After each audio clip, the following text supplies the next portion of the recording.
The following is a transcript of a conversation between Matías De Stefano, referred to as me, and his higher self, referred to as I am. 27th February 2021, Saturn. Me. You taught me the courage of the stars before you left, how light continues endlessly even after death.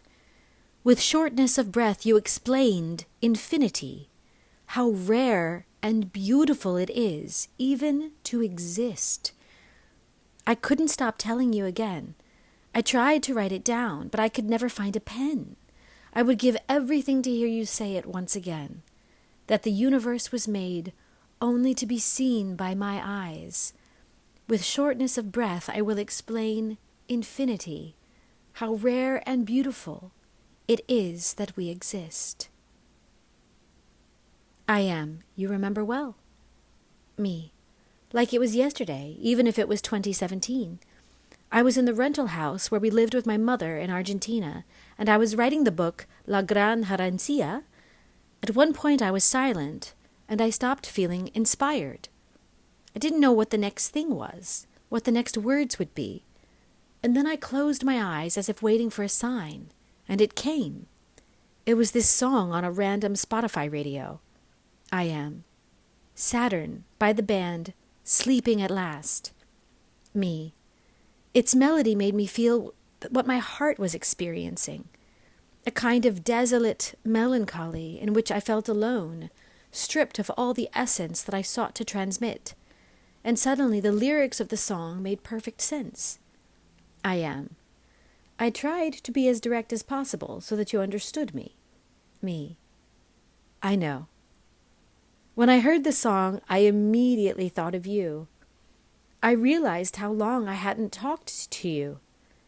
The first time I felt you, when I was 12 years old, in a breath you showed me infinity. And I could not find a way to write down everything I felt, what you made me see, remember.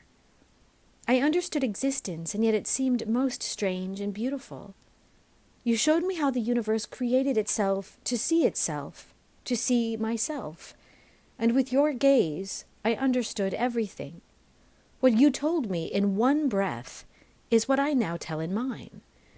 But every now and then I needed you to remind me. At that moment, when I felt your presence, your vibration resounded like a gong, and you said, "This is my name. I am gone." Your higher self. Me. But in 2017, after hearing the song, when I felt your presence, I asked, "Gone?" And you said, "I am. I am. And you are me." Me. And then for the first time, I wrote a brief dialogue between I and am. I was writing about the story of my grandchildren who were finding out about my story, but I didn't know how they were doing it. And so you whispered to me, "Because of our conversations." I am. Conversations between me and am. Me. I knew at that moment that our transcendence was not like Matias and Gan, but like me and am. It is being who would show me the courage of the stars. And this time you would not leave. Now you live in me, in my silence. I never thanked you for making me hear that song that tearfully inspired me. I am. You don't have to thank me for something that already vibrates in me. We are one. Me. Saturn brought us together. I am. How it binds us all to our higher self. As we have said, every planet is like an inevitable step on the path of our lives. While the sun is the I, the center, the ego that anchors the physical reality of this existence, Mercury is the expectation of learning, knowing, moving, and communicating with the environment, Venus being the relationships we create in our walk, links that lead us to manifest projects, to generate our realities on Earth, that awaken the force by expanding us through the works and struggles of Mars. In the asteroid belt, the first crisis occurs because of these struggles in which we have not won, which lead us to the soul, where we find the greatness of what we carry inside, the potential to fulfill our purposes in life, Jupiter. And yet, the soul reminds us that to achieve what we have come to do, it is necessary to review history with Saturn, to open the mind to new options of Uranus, and recognizing that there is nowhere to go because we are all an ocean on Neptune, which ends in the death of Pluto, where emptiness gives us the opportunity to become free creators. But Saturn is the turning point that frees us from the idea of individuality to move on to the idea of a collective, integrated being. And for this, our souls must expand into all times, recognizing that we are one in the past, in the present, and in the future. Only in this way do you understand the I am, me. And so Saturn, the god of time, I am. That's right. Perhaps the reason for calling this planet that is due to its slow orbit around the sun, at least that of the planets known in ancient times. The Sumerian and Egyptian peoples, and therefore the Greeks and Romans as well, had Saturn as the last wandering star in the sky, ignoring the others behind. By analyzing its motion, they could see that it was much slower than that of the others. That is, that a complete cycle of this planet around the sun, a Saturnian year, is almost 30 Earth years. But these are qualities more typical of the Greek god who gave name to this planet. I, Kronos, the god of time. I am. Quite simply, Kronos is not a name, but it means time. Chronology, schedule, chronicle. All concepts related to the measurement of the passage of time and stories.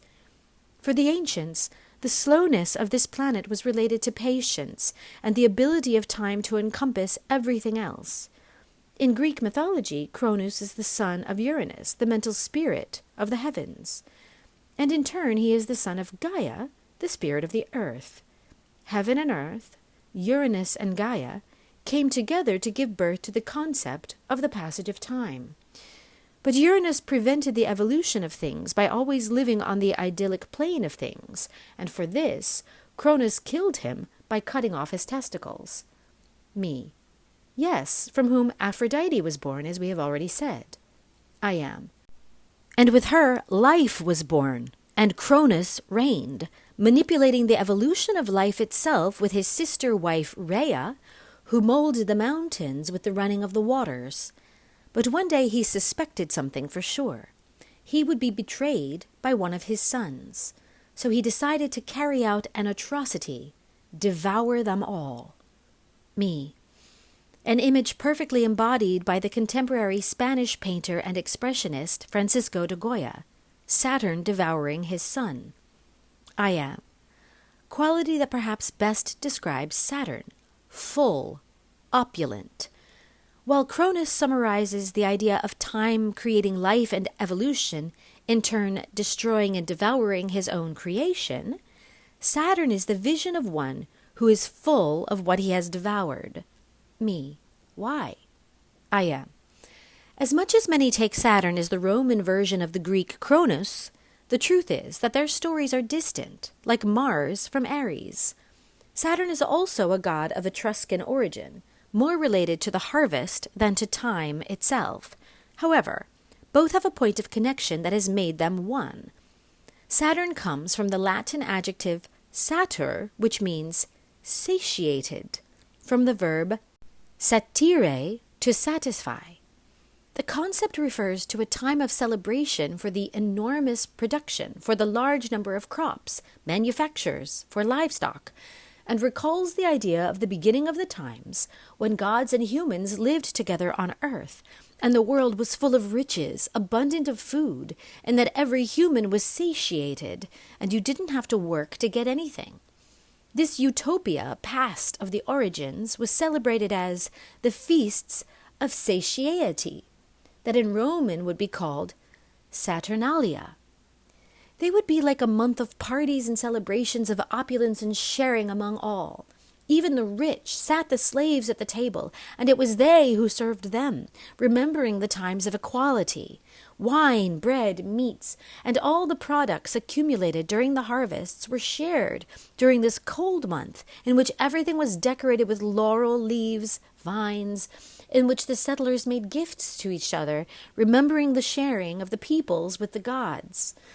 These festivities were so extensive that they joined the celebration of Sol Invictus, which recalls the victory of the sun over darkness on December 25th, the day on which it resurfaces on the horizon, announcing the slow return of spring. Me. You mean Christmas? I am. Christmas, or Nativity, is the celebration of the solstice, but the decorations that are used until today, as well as the gifts that are given, are related to the Roman Saturnalia. It was a time without time, a time of celebration, of wealth, of giving, of food, of sharing the harvest, of eating all together before the new return of the sun began. Me. That's why they related Saturn to Cronus. I am. Well, the idea of the end and beginning of time, of the god Janus, which gives rise to the month of January, is the one that marks the end of one year and the beginning of another at the end of the Saturnalia. It is thus a time of unity, of sharing about what has been done in the year, of rethinking the objectives for the new year, in which the family unites to celebrate a new beginning. Me. The meaning of Saturn, then, is one of unity, wellness. Why is he painted so rude and cruel? I am. Let's see. Saturn is the divine concept that encompasses the richness of the harvest. Everything worked during the year pays off, and it is time to share it. Saturn is related to the time of effort that you have had to spend and dedicate to obtaining the fruits, not only to the fruits themselves. To get an apple, you need 2 years minimum and a lot of patience and care.